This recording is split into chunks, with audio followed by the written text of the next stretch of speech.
Hello, this is Tom, and in this video I'm going to show you how to do threading on a CNC lathe. I'm going to show you the dimensions of the part, then the tool that we're going to be using, and the inserts that we're going to be using.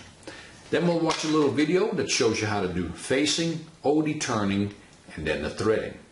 And then I'll show you a couple different ways to write the code for threading. So let's see how that's done. Alright, so this is the tool body we're going to be using for the threading, and it is a TLSR-123B, obviously made by Fanuc. The thickness right here is 3/4 of an inch, and you got an insert with 2 cutting corners on there, held in there by a little clamp. Very easy to take in and out, and we're going to be running it upside down in the machine as we're moving from plus to minus. Alright, so then we have the insert box here. It is a TLTF-3, also made by Fanuc. So let's see how it does on the machine. Alright, let me show you real quick what the dimensions are that we're going to be machining on the lathe. We're turning a 1/2 inch 20 thread, about 1 inch 150 long, with a thread relief of about 100 thousandths wide down to 400 thousandths diameter. And then we're tapering out at a 17.5 degree for about 1 inch. So let's take a look at the process on the machine, and then we'll take a look at the program.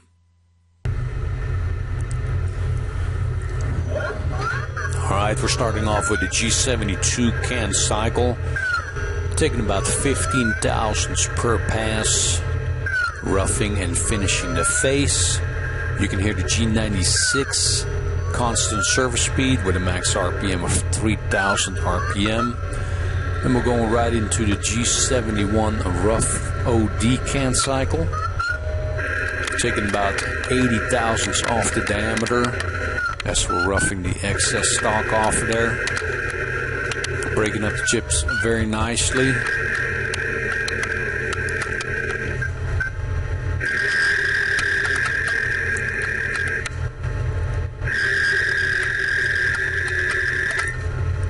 We're going to leave about 30 thousandths on X and 15 thousandths on Z.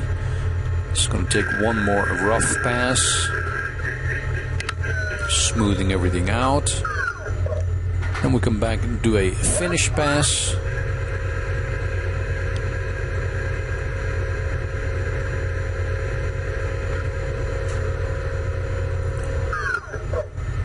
And then we do a thread relief. Alright, so now we're ready for threading. Alright, so we're taking about 1/1000th depth of cut. And you can see that the tool starts about 200 thousandths in front of the part, and that gives the machine time to perfectly synchronize the Z-axis and the spindle RPM each time it goes back into the cut, because everything has to be lined up perfectly. Now as you go deeper, the chip gets bigger because it's cutting more of each side as it goes deeper inside the thread. And be sure that you don't try to put a G96 code in there, because the machine is already doing a lot of work keeping everything synchronized. So we need to be in G97 mode. Alright, we'll let this finish out, and then we'll take a look at how we can write the code for this.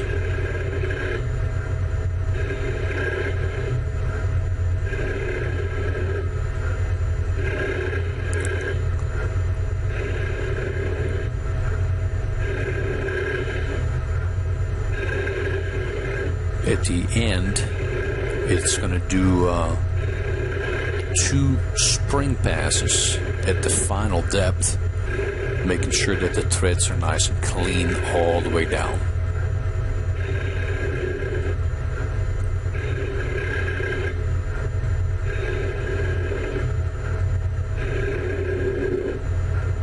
You see the chips are getting quite large right there at the bottom. Alright, and that's it. Alright, so this is the code that was used in the video to turn our 1/2 inch 20 thread. So we pick up tool number 9 and we turn the spindle on to 1000 RPM. We wrap it to a G54X 700 thousandths and then 200 thousandths in front of the part. Then we put the machine in G99, which is inches per revolution mode, and then we start our G92 threading cycle, and our first pass is going to be made at x.496. The Z value is the end point of the thread, and the F is the lead of the thread. Now the way you figure that is, if you divide 1 inch into 20, because we have 20 threads per inch on our 1/2 inch 20 thread, then you come up with 50 thousandths feet. So every time the spindle makes a revolution, the Z-axis moves forward 50 thousandths, and therefore we get a 1/2 inch 20 thread. Then every X value following the G92 line is where the can cycle will be taking another pass up to Z minus 1 inch 200, and then infeeding straight down into the thread all the way down to the minor diameter. And you can see we have 4 X440, so we'll take 1 final pass and then 3 spring passes. Now the GO at the end of the threading cycle is very important, because as soon as it reaches a GO, which is a rapid move, it kicks out of the G92 mode and it knows not to thread anymore. So that is a very simple threading cycle. The only downside of it is you have to write down every X value for your depth cut. So let's take a look at a different can cycle called the G76 threading cycle and see how it is different. Alright, so here we're looking at the G76 can cycle for the 1/2 inch 20 thread. And the first 3 lines right here are picking up the tool, turning the spindle on, and then rapiding in position. Now we're rapiding to 100 thousandths above the part and 200 thousandths in front of the part, allowing the Z-axis and the spindle speed to synchronize for each pass. Alright, then it only takes these 2 G76 lines to completely turn our thread. Now there's quite a bit of information on each line, so I've broken it down into 2 sections.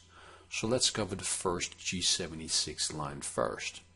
Alright, the P03, the first 2 digits, are the amount of spring passes that the tool takes at the end or at full depth of the thread. So obviously if you make that a 5, it'll make 5 spring passes. If you leave that 0, then you will get no spring passes. Alright, the second set of digits is the angle that the tool pulls out at the end of the thread. So if you leave that as 0, it will do a complete thread and pull straight out.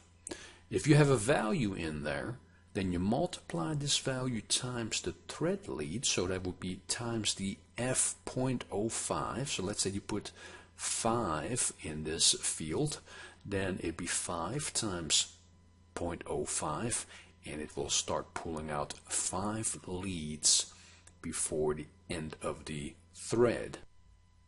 Alright, and then the third set of digits, the 30, is the infeed angle. Now a standard thread angle is 60 degrees included, so as we're infeeding here, we're actually infeeding at a 30-degree angle. We have a couple of options here. You can move in at a 0-degree angle, which means that it will plunge straight down, and you can also move in at 29 degrees, which means it stays off the back side of the thread by about 1 degree, and that may be a preferred method for many. Alright, so then the Q10 is the minimum depth of cut on each pass. Now we watched the video and we were infeeding 1/1000 depth of cut per pass. The machine does not allow decimals, so we're going to have to move the decimal 4 places to the right, so it's 1, 2, 3, 4, and then we come up with Q10. And we do the same thing for the R value. Now the R value is the depth of the last pass. So again, that is 1/1000.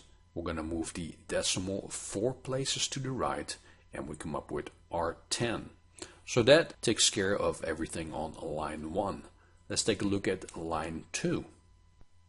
Alright, so on line 2, the X value is the minor diameter of the thread. The Z value is the end position of your thread, and that's where you'll be pulling out at. The P297 actually represents 0.0297, which is the total thread depth per side. So if you take your 1/2 inch diameter minus your minor diameter and divide that by 2, you come up with the total thread depth. But the machine doesn't allow decimals, so we're going to move the decimal 4 places to the right, and that's how we come up with P297. Alright, Q30 is the depth of the first pass. Again, that's 3 thousandths. We move the decimal 4 places to the right, and we come up with Q30. Alright, and then the last thing on line 2 is the feed rate, and the feed rate determines the thread lead. So it's important that you calculate that very accurately. So in this case we take the 1 inch and we divide it by 20, and we come up with 0.05 for our feed rate. So any thread that you calculate, you take 1 inch divided by the thread lead, and that will determine your feed rate. Alright, so that covers how to program threading on the CNC lathe. If you have any questions, please leave me a comment. I thank you for watching, and we'll see you in the next video.